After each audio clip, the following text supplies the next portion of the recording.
नेता और मुख्यमंत्री और प्रवक्ता गहलोत साहब ने जो कहा है इंतजार शास्त्र, उस पर गौर फरमाते। राजस्थान के पूर्व मुख्यमंत्री अशोक गहलोत जी के एक एक शब्द के कहने के मायने हैं और नरेंद्र मोदी जी भी उनको फॉलो करते हैं। कई बार पूरी कांग्रेस, पूरा देश उनको इस बात से देखता, गहलोत साहब किधर देखते, किधर बोलते, किधर हंसते हैं। गहलोत साहब बहुत अनुभवी नेता हैं। गहलोत साहब अगर राजस्थान की सरकार को इंतजार शास्त्र के माध्यम से अपने सोशल मीडिया पर एक एक चीजें अगर याद दिला रहे हैं तो राजस्थान का भला होगा, गहलोत साहब का व्यक्तिगत भला नहीं होगा।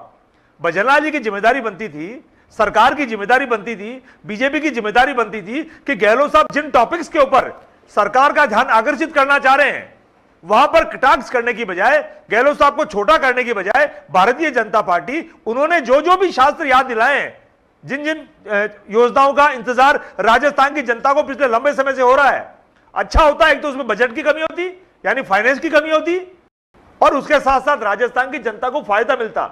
लेकिन दुर्भाग्य के साथ कहना पड़ रहा है कि भारतीय जनता पार्टी आज सत्ता में है, लगभग 2.5 साल से इनको सत्ता मिली हुई है, और गहलोत साहब ने जो बड़ी बड़ी योजनाएं बनाई थी वो योजनाएं सरकार जाने के बाद ऐसी कैसी धरी रह गई। भारतीय जनता पार्टी की जिम्मेदारी बनती है कि गहलोत साहब ने जो जो भी अब तक 9 इंतजार शास्त्र के बाद सोशल मीडिया पे जो जो एक एक टॉपिक डाले हैं, उनको अगर सरकार बुलाए, मंत्रियों को बुलाए, अधिकारियों को बुलाए और कहे कि ये 400 करोड़ की योजना थी आईपीटी टावर की, ये कितने करोड़ पर पहुंच गई और क्यों पहुंच गई। ये आईपीटी टावर अगर बनता है योगेंद्र जी, तो एसएमएस में तमाम राजस्थान के लोगों को फायदा होता। ये एसएमएस अस्पताल वो अस्पताल है जहां केवल राजस्थान के नहीं, राजस्थान के आसपास के कई राज्यों के भी मरीज यहां इलाज कराने आते हैं।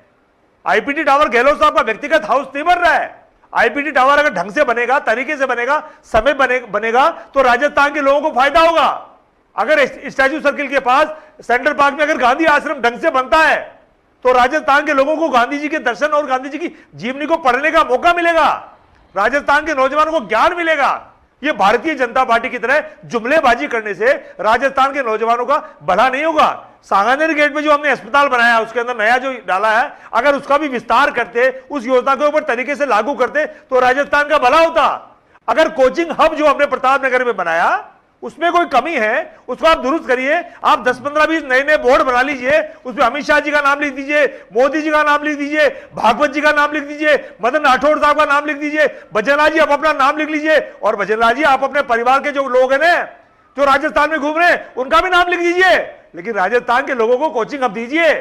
ये गोपालपुरा मोड़ पे आप जाइए, वहां के आसपास की जितनी भी कॉलोनियां योगेंद्र जी, सारे कॉलोनी वाले छात्र छात्राओं के इस कार्यक्रम से परेशान है।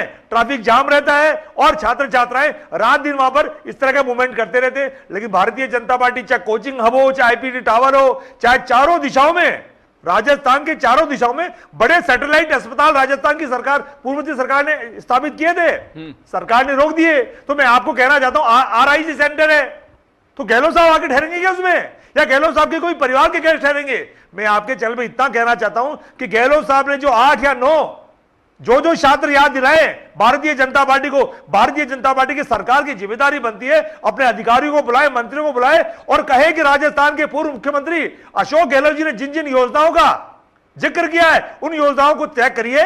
फाइनेंस डबल लग रहा है, फाइनेंस की कोई कमी है उसको दुरुस्त करिए। ये सिविल लाइन्स का फाटक है योगेंद्र जी, आप देख रहे हैं लंबे समय से सिविल लाइन्स का फाटक लोग वहां जाना ही बन गए, भूल ही गए लोग को कि सिविल लाइन्स में कोई फाटक भी है क्या। तो मैं आपके चैनल में इतना कहना चाहता हूं कि गहलोत साहब ने जिन बातों को इंगित किया है सरकार उनको गौर फरमाए तो राजस्थान का भला होगा। वापस